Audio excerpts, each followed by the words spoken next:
வணக்கம் சார். வணக்கம் sir. Sir, உங்களை பத்தியும் இந்த இந்த ஃபார்ம் அமைஞ்சிருக்கிற இடத்த பத்தியும் அறிமுகப்படுத்திக்கோங்க சார். சார், நான் விஸ்வநாதன் என் பேர். இது வந்து குண்டுப்புலவாடியில் இருக்குது சார். கடலூர் டிஸ்ட்ரிக்டில் குண்டுப்புலவாடின்னு கிராமத்தில் இருக்குது சார். கடலூர் மெயின் டவுன் பக்கத்திலே தான் இருக்குது. இது வந்து 1995 எங்கள் அப்பா வந்து இந்த பிஸ்னஸ் ஆரம்பித்து பண்ணார் சார். இங்கே ஒரு 10 ஏக்கர் கிட்ட இந்த பக்கம் இருக்குது. இப்போதைக்கு 1 ஹெக்டார் மட்டும்தான் நாம் பண்ணிகிட்ருக்கோம். இறால் பண்ண பண்ணிகிட்ருக்கோம். மீதி எல்லாம் சேல் பண்ணியாச்சு. சரி சார், இப்போ இறால் வளர்ப்புல மிகப்பெரிய சேலஞ்ச் அப்படின்னா இந்த குட்டையை வந்து ரெடி பண்றது தான் மிகப்பெரிய சேலஞ்சு அப்படின்ற மாதிரி சொல்லுவாங்க. இப்போ மீன் பண்ணை அப்படின்னா ஓரளவுக்கு நம்ம சிரமப்பட்டு ரெடி பண்ணாலே பண்ணிடலாம்.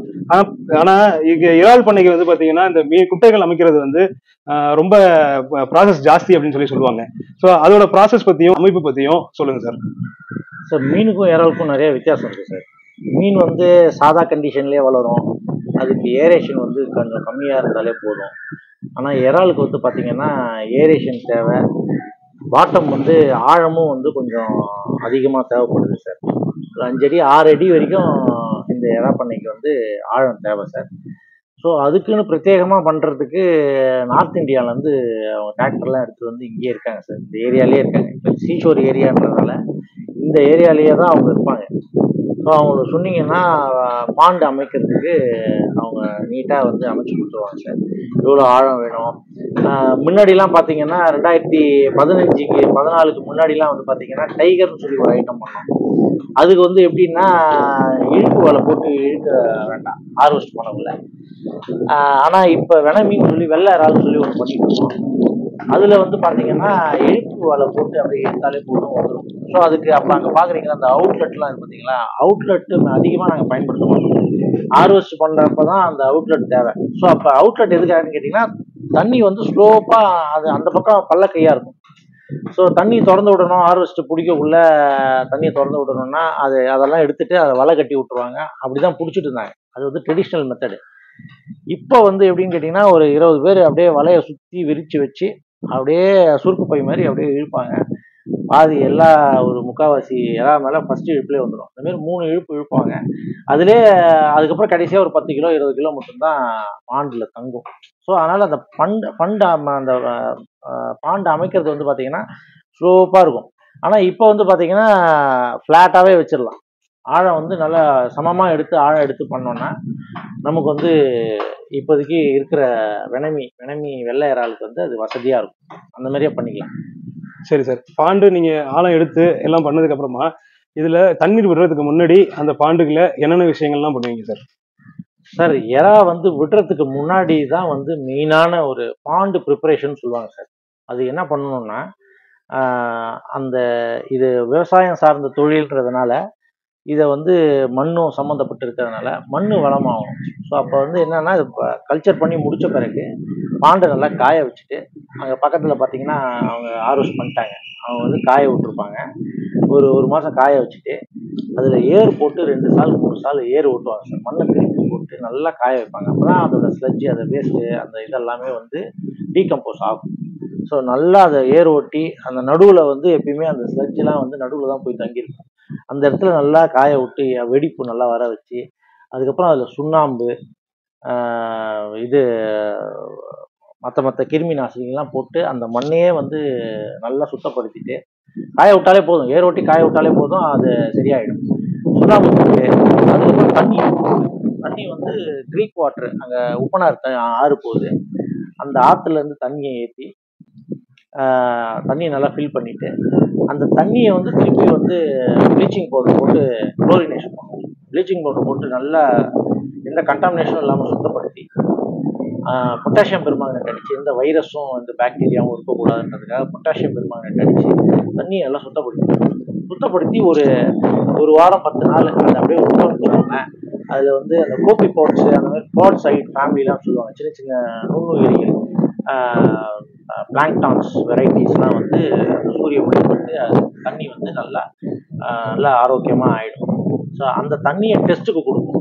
டெஸ்ட்டுக்கு கொடுத்தோன்னா அது தேவையான நுண்ணுயிர்கள் ஊட்டச்சத்து எல்லாம் இருக்குதான்றதை கன்ஃபார்ம் பண்ணிவிட்டு அதுக்கப்புறம் தான் நம்ம சீடே பார்க்க போவோம். ஸோ சீடு வந்து பார்த்தீங்கன்னா மரக்காணம் அந்த சென்னை ரோட்டில் வந்து ஈசிஆர் ரோட்டில் பார்த்தீங்கன்னா எறா படம் போட்டு நிறையா இருக்கும், பார்த்துருக்கீங்களா? அதில் ஹேச்சரிஸ் எல்லாமே அந்த கடலோர பகுதியில் தான் இருக்குது. நாங்கள் இந்த பாண்டு தண்ணி ஏற்றின உடனே நாங்கள் அங்கே போய் ஒரு தாட்டி விசிட் பண்ணுவோம். யார் யார்கிட்ட இருக்குது, ஸ்டாக் இருக்குது, மெட்டீரியல் இருக்குன்னு கேட்டுக்கிட்டு அவங்கள்ட்ட இருந்து எறா கொஞ்சம் சாம்பிள் எடுத்துகிட்டு போய் அங்கே டெஸ்டிங் லேப்லாம் இருக்குது, அங்கேயே கொடுத்து அதை டெஸ்ட் பண்ணி இது நல்லா இருக்கா, வைரல் அட்டாக் இல்லாமல் இருக்கா, நீட்டாக இதெல்லாம் நீட்டாக இருக்கா அப்படின்றதெல்லாம் டெஸ்ட்டு கொடுத்து கன்ஃபார்ம் பண்ண பிறகு தான் அதை நம்ம அங்கேருந்து எடுத்து வந்து விடுவோம். ஸோ இது எப்படி கணக்குன்னு பார்த்தீங்கன்னா ஸ்கொயர் மீட்டருக்கு எவ்வளோ விடுறோன்றது தான் கணக்கு. ஸோ இது வந்து ஒரு ஹெக்டர் பாண்டு தண்ணி இருக்கிற இடம் தான் ஒரு ஹெக்டர். அப்போ ஒரு ஹெக்டரில் எவ்வளோ குஞ்சு விட போகிறோம் அப்படின்றத நம்ம முடிவு பண்ணிக்கணும். இவங்க வந்து நம்ம கவர்மெண்ட்டில் சொல்கிறது வந்து பார்த்தீங்கன்னா 20 to 30 ஸ்கொயர் மீட்டர் தான் சொல்கிறாங்க. ஸ்கொயர் மீட்டருக்கு 20-30னா இந்த ஒரு ஹெக்டருக்கு வந்து பார்த்தீங்கன்னா ஒரு 3 லட்சம் பீஸ் 2.5 லட்சம் பீஸ் தான் நம்ம விடலாம். ஸோ அந்த கணக்குப்படி தான் அவங்களோட செய்முறைப்படி தான் நாமளும் பண்ணுறோம். ஸோ அப்போ அந்த குஞ்சு எடுத்து வந்து தண்ணியோட salinity, alkalinity, magnesium, calcium, potassium இதெல்லாம் எந்த லெவலில் இருக்குன்றத டெஸ்ட்டு பார்த்து எங்களுக்கு சரியாக திருப்தி ஆன பிறகு தான் அதில் எடுத்து வந்து விடுவோம். ஸோ இதுதான் வந்து இனிஷியல் ப்ரொசீஜர். எடுத்து வந்து விட்ட பிறகு அதிலேருந்து விட்டதுலேருந்து ஒரு பிஎல்னு சொல்லுவாங்க, அந்த குஞ்சோட வயசு எத்தனை நாள் அந்த குஞ்சு இருந்ததுன்ட்டு அந்த முட்டையிலேருந்து அவங்க எடுத்து பண்ணுவாங்க. PL9 PL10ன்னு சொல்லுவாங்க. ஸோ 10 நாள் ஆகுது முட்டை குஞ்சு பொறிச்சு. அந்த பீஸை தான் 10-11 மேலே இருக்கிறத தான் எடுத்து வந்து விடுவோம்.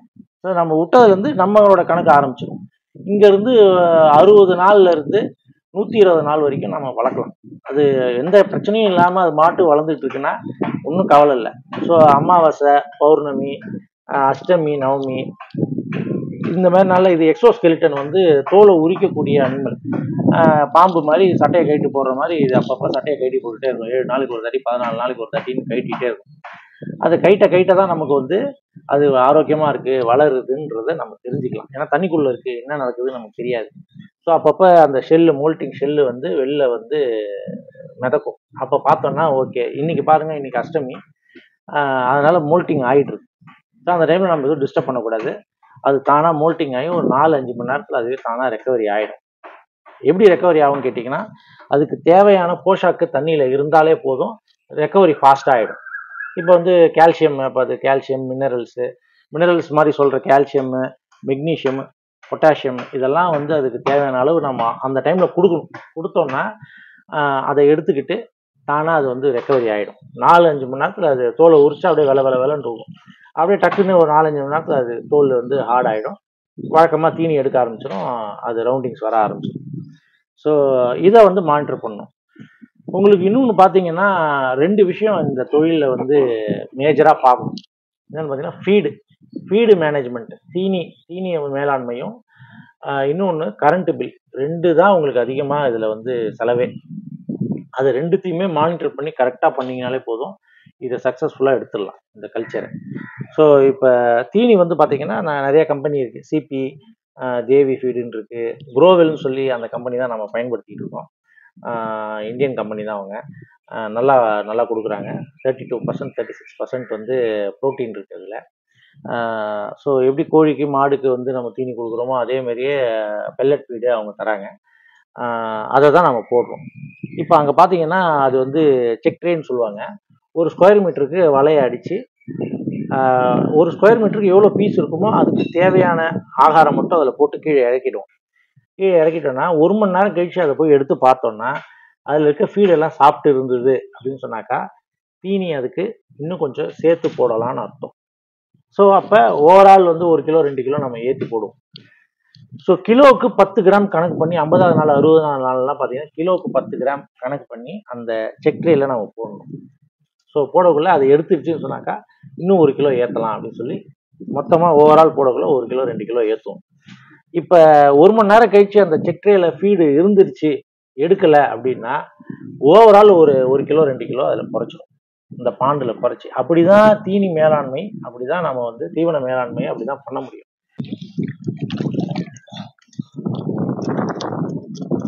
ஸோ இப்போ இதில் பார்த்தீங்கன்னா எறா இருக்கு, அதோட எச்சம் தான் இருக்கு, மண்ணு கலந்துருக்கு. ஸோ இப்போ மண் இந்த ஓரத்தில் இருக்கிறதுக்கு காரணம் என்னன்னு பார்த்தீங்கன்னா மோல்ட்டிங் ஆகிட்டு இருக்கு. இன்னைக்கு அஷ்டமின்றதுனால இங்கே மண் இருக்குது பார்த்தீங்களா, இந்த மண் வந்து அதெல்லாம் மண்ணில் போய் பறித்து மண் கொண்டு வந்து இதில் விட்டுரும். இதெல்லாம் எச்சம், இது இருக்கு பாருங்க, நீட்டாக இருக்கிறது எச்சம், அந்த மூளையில் இருக்கிறது எச்சம். மோல்ட்டிங் ஷெல் இருக்குது பாருங்க, இதெல்லாம் மோல்ட்டிங் ஷெல்லு. இந்த இடத்துல மோல்ட்டிங் ஷெல் இருக்குது பாருங்க, இதெல்லாம் மோல்ட்டிங் ஷெல், இதுவும் மோல்ட்டிங் ஷெல். ஸோ அப்போ மோல்ட்டிங் ஆகிட்டு இருக்கு, ஃபீடு எதுவும் இல்லை, எல்லாமே எச்சம் தான். ஸோ இது எல்லாத்தையும் இது பண்ணிக்கலாம், சாப்பிட்டுடுச்சு. ஸோ இதுக்கு ஏற்ற மாதிரி மானிட்டர் பண்ணிக்கலாம். இப்போ இந்த இதை பார்த்ததுல வந்து உங்களுக்கு இதில் என்ன சொல்ல வருது சார்? ஸோ இப்போ 1 மணி நேரத்தில் நாங்கள் பார்த்துருக்கோம், ஃபீடு எல்லாமே எடுத்து சாப்பிட்டுடுச்சு. ஸோ அப்போ என்ன அர்த்தம்னா ஃபீடு இன்னும் கொஞ்சம் ஏற்றி போடணும். ஸோ நாங்கள் ஏன் குறைச்சி போட்டோம்னா இன்றைக்கி வந்து மோல்ட்டிங் அஷ்டமின்றதுனால மோல்ட்டிங் ஆகும், அதனால் ஃபீடு எடுக்காதுன்றதுக்காக கம்மியாக போட்டிருக்கோம். ஸோ இன்றைக்கி முடிஞ்சோடனே நாளைக்கு என்ன பண்ணுவோம், இன்னும் ஒரு 2 கிலோ ஏற்றி போடுவோம். ஸோ அதை எடுத்துருச்சுன்னு சொன்னாக்கா கிலோவுக்கு 10 கிராம் கணக்கு பண்ணி இந்த செக்ட்ரேயில் போடுவோம். ஓவரால் நீங்கள் வந்து 20 கிலோ போடுறோன்னு சொல்கிறாக்கா கிலோவுக்கு 10 கிராம் அப்படின்னா 200 கிராம் இதில் போடுவோம். ஸோ 200 கிராம் போட்டோன்னா 1 மணி நேரத்தில் இதை பார்ப்போம், எடுத்து பார்த்தா சாப்பிட்டுடுச்சின்னு சொன்னாக்கா சாப்பிட்டுடுச்சு அப்படின்னு சொல்லிட்டு கொஞ்சம் கொஞ்சமாக ஏற்றுவோம், 6 கிலோவா ஒரு நாளைக்கு ஏற்றுவோம். ஸோ அதை வச்சு தான் கன்ஃபார்ம் பண்ண முடியும், இறாலாம் சாப்பிட்டுச்சு, தீனி இன்னும் தேவைப்படுது அப்படின்றது தெரிஞ்சிடும்.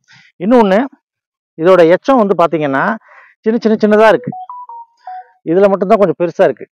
ஸோ அப்போ என்ன அர்த்தம்னா இந்த சின்னதாக இருக்கிறதுக்கு காரணம் எப்பயோ சாப்பிட்டுட்டு எச்சத்தை எப்பயோ போட்டுட்டு போயிடுச்சு, அதனால தான் இதெல்லாம் உடஞ்சிருக்கு. ஸோ அப்போ தீனி பத்தலை அப்படின்றத நம்ம கன்ஃபார்ம் பண்ண முடியும். நீங்கள் ஒன்ஸ் ஃபீல்டுக்குள்ளே இருக்கிறவங்களுக்கு எல்லாமே தெரியும், இதில் வரந்தால் அதை நம்ம தெரிஞ்சுக்கலாம். ஸோ இதெல்லாம் சின்னதாக பீஸ் சின்னதாக இருக்குது பாருங்கள், இது மட்டும்தான் இருக்கிறதுலே கொஞ்சம் நீட்டாக இருக்குது, இதோட நீட்டாக இருக்கும். ஸோ நீட்டாக இருக்குன்னா 1 மணி நேரம் கழிச்சு வந்து பார்க்கக்குள்ள நீட்டாக இருந்ததுன்னு சொன்னாக்கா இப்போ தான் சாப்பிட்டுட்டு இப்போ தான் எச்சம் போட்டு போயிருக்கு அப்படின்றத நம்ம தெரிஞ்சுக்கலாம். ஸோ அப்போ ஃபீடு கரெக்டாக போயிட்டுருக்குன்னு அர்த்தம். ஆனால் இப்போ இந்த சூழ்நிலையில் ஃபீடு வந்து பத்தலை அப்படின்றது தான் இதிலேருந்து நாம் முடிவுக்கு வர வேண்டியது. செக்ட்ரே ஒரு குட்டைக்கு 1 இல்லை 2 இல்லை 3 கேட் வாக் அடித்து அதில் செக்ட்ரே வச்சுட்டிங்கன்னா ஒரு இதில் சாப்பிட்டுருந்தாலும் இன்னொரு இதில் நீங்கள் தெரிஞ்சிடலாம். ஸோ ஈவனாக ரெண்டுமே ஒரு 10 நிமிஷம் டிஃப்ரென்ஸில் சாப்பிட்டு இருந்ததுன்னு சொன்னாக்கா உங்களுக்கு தீனி நல்லா முழுக்க எடுத்துருச்சுன்னு அர்த்தம். மோல்ட்டிங் டைமில் உங்களுக்கு தீனி எடுக்காது, அந்த டைமில் எடுத்து அதுக்கப்புறம் இன்னும் ஜாஸ்தி எடுக்கும். ஸோ அப்போ அந்த ஒரு வேலையை மட்டும் நம்ம டிசைட் பண்ண முடியாது. அன்றைக்கி அந்த நாள் ஃபுல்லாக போடுற 4 வேலையும் நீங்கள் மானிட்டர் நம்ம ஆளுங்க வந்து யார் முதலீடு பண்ணியிருக்காங்களோ அவங்க போய் இருந்து பார்த்தா தான் உங்களுக்கு வந்து கரெக்டாக அதை வந்து சொல்ல முடியும். காலையில் இல்லை சாயங்காலம் ஏதோ 2 வேலையாவது நம்ம போய் அந்த செக்ட்ரே மானிட்டர் பண்ணாதான் உங்களுக்கு வந்து கரெக்டான ஃபீடு எவ்வளோ போயிட்டுருக்குன்றது தெரியும். ஸோ அதை பார்த்து அதை முடிவு பண்ணி தான் நம்ம தீனியை போடணும். அவங்க சார்ட்டு கொடுத்துருப்பாங்க, கம்பெனிலே வந்து சார்ட்டு கொடுத்துருப்பாங்க, அது பிரகாரம் நீங்கள் வந்து ஃபாலோ பண்ணி நாம் ஒரு கிராஸ் வெரிஃபிகேஷன் பண்ணிடணும். இன்னொன்று என்னன்னு கேட்டிங்கன்னா, நாம் ஒரு 2 லட்சம் பீஸு வந்து பில் பண்ணுறோன்னு வச்சுக்கோங்க ஹேச்சரியில். அப்போ அந்த ஹேச்சரியில் என்ன ஆகிடும், அவங்க வந்து அதிகமாக இருக்குது அப்படின்னு சொல்லிட்டு சேர்த்து கூட கொடுத்துருவாங்க. வெளியில் திறந்து விடுறதுக்கு நம்ம இவங்கள்ட்ட கொடுத்துருவோமேன்னு சொல்லி சேர்த்து கொடுத்துருவாங்க சில டைம். இப்போ அந்த கேஸ் தான் நடந்துகிட்டு இருக்கு.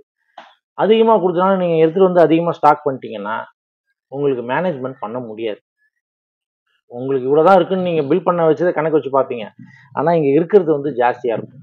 ஸோ அப்போ அது எல்லாமே வந்து அந்த செக்ட்ரே மானிட்டர் பண்ணி தான் நீங்கள் வந்து இப்போ பீஸ் அதிகமாக இருக்குன்னு சொல்லிட்டு அதுக்கு தேவையான போஷாக்கு மினரல்ஸு எல்லாமே அதிகப்படுத்தி கொடுப்பீங்க. ஸோ ஒரு 50 நாள் கழிச்சு தான் உங்களுக்கு தெரிய வருதுன்னா நீங்கள் எல்லா பீஸையும் வந்து வளர்த்து தான் ஆகணும். ஏன்னா அதெல்லாம் தீனி சாப்பிட்டு அது ஏரேட்டர்லாம் போட்டுட்ருக்கோம், அது எல்லாமே பண்ணிடுச்சு. ஸோ அப்போ அதை பத்திரமா 70-80 நாள் கொண்டு போய் நல்லா வளர்த்தி பிடிச்சாதான் நமக்கு வந்து லாபம். ஸோ அதனால் அந்த இதையும் பாண்டு பில் பண்ணுறது ஒரு கண்டிஷன், ஆனால் பாண்டில் என்ன கண்டிஷன் இருக்குன்றதையும் நீங்கள் பார்த்து கரெக்டாக மானிட்டர் பண்ணாதான் கண்ணுங்கருத்துமா அதை பார்த்தா தான் இது பண்ண முடியும். மற்ற தொழில் மாதிரி இதை விட்டுட்டோம், ஆளுங்களை இருக்காங்க ஃபீடை வாங்கி கொடுத்துட்டோம் அவங்க போட்டுருவாங்க அப்படின்னு நினச்சா அது தப்பு. ஸோ நாம் வந்து இங்கே பார்த்து ஒன்று காலையில் வந்து பார்க்கறது தான் கரெக்டான டைம்.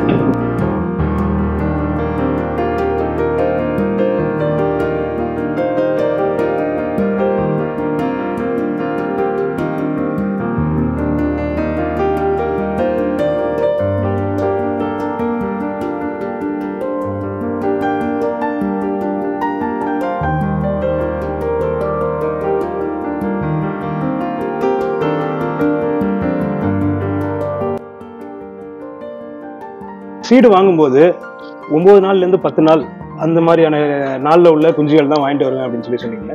ஸோ அப்போ அது வாங்கும்போது வந்து என்ன விஷயங்கள்லாம் அதில் நீங்கள் பார்ப்பீங்க அந்த குஞ்சு வாங்கும்போது? ஸோ ஒரு 1 கிலோ எடுத்து வச்சு அதில் எண்ணி போட்டிங்கன்னா அது வந்து ஒரு 150 கவுண்ட்டு. 1 கிலோவில் 150 பீஸ் நிற்கிது, இல்லை 200 பீஸ் நிற்குதுன்னா அதை டிவைட் பண்ணி ஒரு இறாலோட கிராம் என்ன, எடை எவ்வளோன்றதை நாம் முடிவு பண்ணிடலாம். அதுக்கு தேவையான அந்த போஷாக்கு எல்லாமே அவங்க வந்து ப்ரீ பிளான்டாக பண்ணி கொடுத்துட்றாங்க கம்பெனி ஃபீல்டில். ஆனால் உங்களுக்கு வந்து தெரியாது. இப்போ நம்ம வந்து 70 நாளில் வந்து பார்த்திங்கன்னா 8 கிராம் 9 கிராம் தான் இருக்கும். ஸோ அதனால் அந்த மேலாண்மையை பொறுத்து தான் இருக்குது. அவங்க கரெக்டாக ஃபீடு போடுறவங்க, வேலை செய்கிறவங்க கரெக்டாக ஃபீடு போடுறாங்கட்டு அவங்கள கரெக்டாக ஐடென்டிஃபை பண்ணி நீங்கள் வந்து டெக்னீஷியன்ட்ட சொன்னாலே போதும், அவங்களே நீட்டாக பழக்கப்படுத்திடுவாங்க, உங்களுக்கும் சொல்லி கொடுத்துருவாங்க, நீங்கள் நீட்டாக பண்ணலாம். அதுதான் அவனுக்கு வந்து பாடுபட்டு காலையிலேருந்து சாயங்காலம் வரைக்கும் பாடுபட்டு அவன் அதை விற்கிறான்னா நல்ல ரேட்டு கிடைக்குதுன்னா சந்தோஷமாக அன்றைக்கி வீட்டுக்கு போவான். அதேமாதிரி தான் இதுவும்.